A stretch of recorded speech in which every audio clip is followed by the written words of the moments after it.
आराध्य देव के श्री चरणों में सत सत नमन। मैं अभिनंदन गादिया सूरत से जैन हिंदी ऑडियो बुक में आपका स्वागत करता हूं। अगर आप इस चैनल पर नए हैं तो इसे सब्सक्राइब कर दीजिए और बेल आइकन प्रेस कर दीजिए, जिससे आपको चैनल के नोटिफिकेशन और अपडेट रेगुलर मिलते रहें। जैन हिंदी ऑडियो बुक में आपका स्वागत है। यात्रा एक अकिंचन की। महाप्रज्ञ अलंकरण। एक शुभ शकुन। विक्रम संवत 2035 12 नवंबर 1978। गंगा शहर में चातुर्मासिक प्रवास दीक्षा का समारोह। दीक्षा स्थल तेरा पंथ भवन का खुला मैदान। आचार्यवर ने कहा, तुम घंटा भर आगम का काम करो, फिर आ जाना। मुझे ये निर्देश देकर आचार्यवर दीक्षा स्थल पर पधारे। घंटा भर आगम संपादन का कार्य कर हम शांति निकेतन के बाहर आए। दीक्षा स्थल की ओर मुड़ रहे थे कि सामने से एक वृषभ आया और हमें देखते ही उसने दड़ुकना शुरू किया। मैंने सहवर्ती मुनि दुल्लराज जी से कहा, शकुन बहुत अच्छे हुए हैं, कुछ नया होगा। मुनिगण ने स्वीकृति सूचक सिर हिला दिया। प्रज्ञा शब्द का विश्लेषण और महाप्रज्ञ अलंकरण। हम आचार्यवर की सनिधि में पहुंचे। उस समय आचार्यवर ने स्वामी जी थारी साधनारी मैरू सी ऊंचाई इस गीत का संगान शुरू किया। साधना की सुंदर व्याख्या की। उस प्रसंग में प्रज्ञा का भी विवेचन किया। आचार्यवर ने कहा, आज मैं प्रज्ञा शब्द को साकार रूप देना चाहता हूँ। आचार्यवर ने मेरी ओर दृष्टिक्षेप करते हुए कहा, मुनि नथमल जी खड़े हो जाओ। मैं खड़ा हो गया। मैं नहीं जानता था कि मैं क्यों खड़ा हुआ हूँ। निर्देश था इसलिए खड़ा हो गया। आकस्मिक घटना व्यक्ति को विचार से निर्विचार की ओर ले जाती है। मैं करबद्ध होकर आचार्यवर के सामने खड़ा रहा। पूरी परिषद में इतनी शांति थी कि सुई की आवाज भी सुनाई दे सकती थी। पहले क्षण सब आचार्यवर की ओर आश्चर्य मिश्रित दृष्टि से देख रहे थे और दूसरे क्षण मेरी ओर। मैं न परिषद की ओर देख रहा था और न आचार्यवर की ओर देख रहा था, केवल अपने आप को।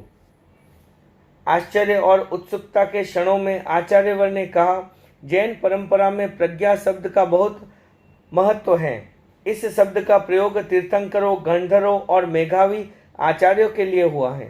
मुनि नथमल ने अपनी प्रज्ञा के द्वारा कुछ नए तथ्य खोजे हैं। साहित्य उनका साक्षी दे रहा है। प्रेक्षा ध्यान युवा पीढ़ी और बौद्धिक जगत को आकृष्ट कर रहा है। अध्यात्म के प्रति जनमानस में आकर्षण बढ़ा है। मैं मानता हूं कि अध्यात्म की भूमिका पर काम करने वाले व्यक्ति को किसी उपाधि या विशेषण की अपेक्षा नहीं होती, किंतु संघ को उसकी अपेक्षा होती है। इसलिए मैं अपने दायित्व का अनुभव करते हुए मुनि नथमल को महाप्रज्ञ विशेषण से विभूषित करना चाहता हूँ। निर्विशेषण रहने दे। आचार्यवर की इस घोषणा ने जनता के आश्चर्य को विराम दे दिया और मुझे आश्चर्य में डाल दिया। मैंने अपने आश्चर्य को इन शब्दों में बांधकर प्रस्तुत किया। मैं संसार के नियम को नहीं समझ पाया जो सदा उल्टा चलता है। जो व्यक्ति निर्विशेषण की ओर जाना चाहता है, उपाधियों से मुक्त रहना चाहता है, उसके सिर पर ही विशेषण या उपाधि का सेहरा बांध दिया जाता है। भगवान महावीर ने कहा, कर्म से उपाधि होती है और अहम के साथ उपाधि जुड़ जाती है। इसलिए कहा गया है, निरुपाधिक रहो। मैं निरुपाधि के मूल्य को जानता हूँ। मैं जानता हूँ पूज्य गुरुदेव का आशीर्वाद मुझे प्राप्त है। आज से नहीं, तब से प्राप्त है जब से मैं इस धर्म संघ में दीक्षित हुआ हूँ। मैंने दीक्षा ली और प्रथम दिन से ही पूज्य गुरुदेव के पास रहा। अक्षर बोध पूज्य गुरुदेव के पास प्राप्त हुआ। मेरी दीक्षा को 48 वर्ष संपन्न हो रहे हैं। मैं सौभाग्यशाली हूँ कि निरंतर आचार्य श्री की सन्निधि में रहा।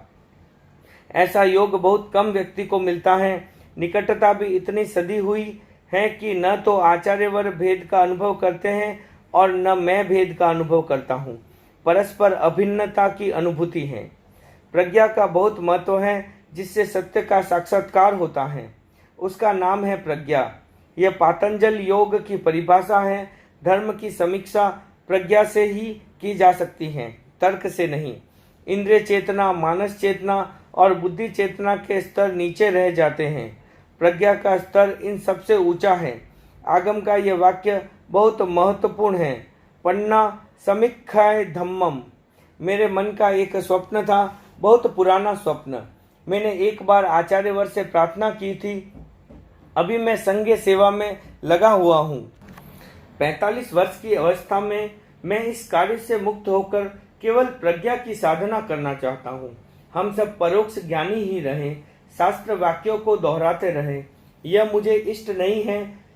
मैं उस भूमिका पर जाना चाहता हूँ जहाँ यह कह सकूँ कि मैंने इसे जाना है, अनुभव किया है। मैं जो कह रहा हूँ वह अपने ज्ञान और अनुभव के आधार पर कह रहा हूँ। 45वां वर्ष चला गया, पता नहीं कब चला गया। मैंने फिर गुरुदेव से प्रार्थना की। मैं 50 वर्ष की अवस्था में प्रज्ञा की पूर्ण साधना में लगना चाहता हूँ। 50वां वर्ष भी चला गया। मैं अपनी दुर्बलता को छिपाना नहीं चाहता। मैं अपना संकल्प और अपनी भावना लेकर आचार्यवर के पास जाता हूँ और अपना चिंतन रखता हूँ। आचार्यवर फरमाते हैं, अभी नहीं, संकल्प पर पूर्ण विराम लग जाता। कोई जन्मजात संस्कार है, उसकी व्याख्या आचार्यवर भी नहीं कर सकते और मैं भी नहीं कर सकता। 50 वर्ष भी बीत गए। मैंने फिर लिखित प्रार्थना की। 55वें वर्ष के बाद मैं विशेष प्रयोग में लगना चाहता हूँ, आप मुझे अनुमति दें। 55वें वर्ष में नवमासिक आध्यात्मिक प्रयोग के लिए प्रार्थना की। उसकी मुझे स्वीकृति मिल गई। उस प्रयोग से मैं बहुत लाभान्वित हुआ। आचार्यवर, मैं आपके सब अनुग्रहों को स्वीकार करता आया हूँ, एक छोटे बच्चे की तरह स्वीकार करता आया हूँ। मेरी एक प्रार्थना आप स्वीकार करें। जो व्यक्ति निर्विशेषण और निरुपाधिक सत्ता की ओर आगे बढ़ना चाहता है, उसे निर्विशेषण रहने दे।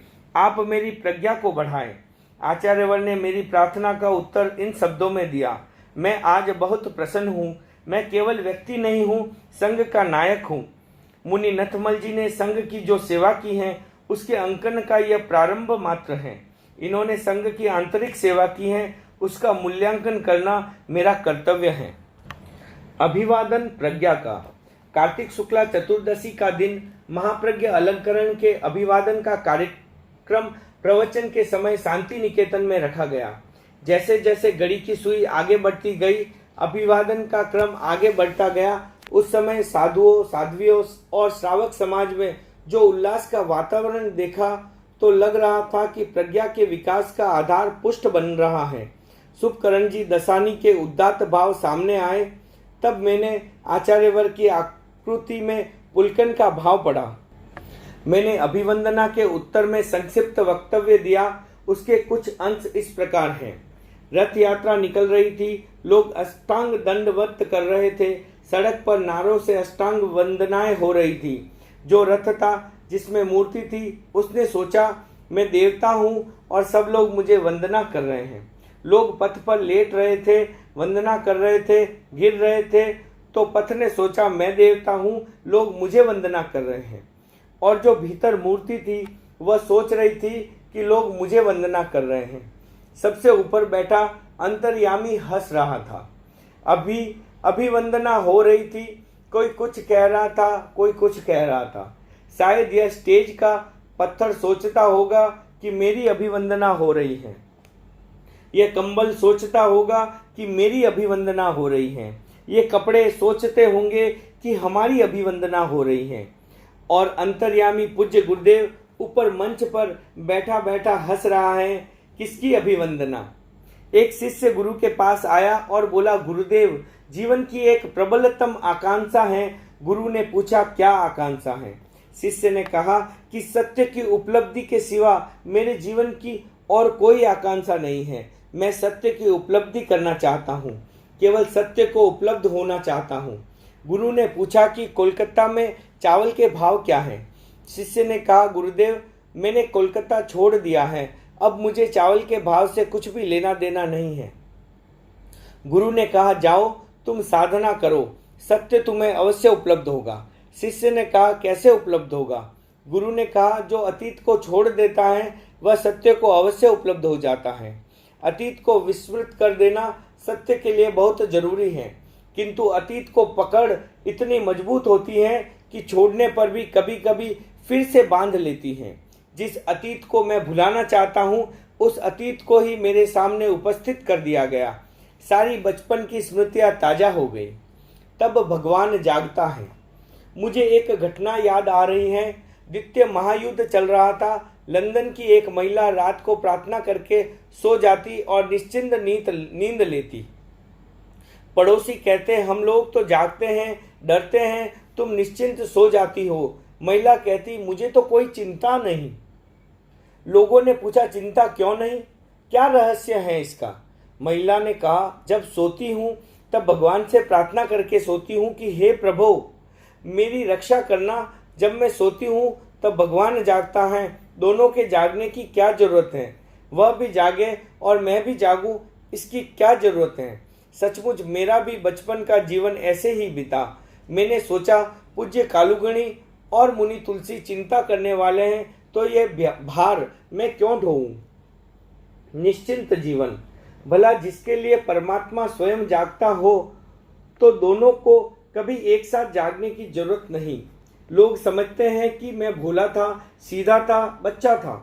सचमुच यही बात है, किंतु एक ही बात ने मुझे उबारा कि मैंने कभी अपनी चिंता नहीं की, और वह व्यक्ति धन्य है, बहुत भाग्यशाली है जिसकी चिंता करने वाले गुरु मिल जाए। सचमुच वह धन्य होता है। मैंने अपने आप को सौभाग्यशाली मानता हूँ कि मुझे एक ऐसा निर्माता मिला जो व्यक्ति की सुप्त शक्तियों को जगाना जानता है। हर व्यक्ति में शक्ति होती है। शक्ति होना एक बात है और शक्ति को जगाने वाला मिलना दूसरी बात है। भाग्यशाली वह नहीं होता जिसमें शक्तियाँ होती हैं। शक्तियाँ और भी लोगों में हो सकती हैं। मैं सचमुच अपने आप को सौभाग्यशाली मानता हूँ कि मुझे एक ऐसा देवता मिला जिसने निरंतर मेरी शक्तियों को जगाने की चिंता की। केवल बचपन में ही नहीं, आज तक बराबर कर रहा है। मैं बहुत कृतज्ञ हूँ आप सब लोगों ने जो शुभकामनाएं प्रकट की। उन शुभकामनाओं को, शुभांशाओं को स्वीकार करता हूँ और जितनी प्रशंसाएं, जितने अभिनंदन किए, जिनको जहाँ पहुँचना चाहिए वहाँ समर्पित करता हूँ। प्रज्ञा की रश्मियाँ बिखेरो। आचार्यवर ने आशीर्वाद देते हुए कहा, अब तुम महाप्रज्ञ बन गए हो, धर्म संघ में प्रज्ञा की रश्मियाँ बिखेरो। महाराज दशरथ ने राम को राज्याभिषेक के लिए बुलाया। राम का मन शांत था। वनवास जाने का आदेश दिया, तब भी उनका मन शांत था। दोनों स्थितियों में समता बनी रही। आकृति में भी कोई नया रेखांकन नहीं हुआ। मैंने मुनि नथमल जी में यह विशेषता देखी। मैंने कहा, आओ लिखो, तो शांत भाव से लिखने लग गए। कभी विशिष्ट संघीय दायित्व का काम सौंपा तो उसमें लग गए। इनके मन में न कोई उतार चढ़ाव देखा और न कोई ऊहापोह। इनका सहज स्वभाव मन को आकृष्ट करता रहा। महाप्रज्ञ अलंकरण उसका एक प्रतिबिंब है। ओम अरहम।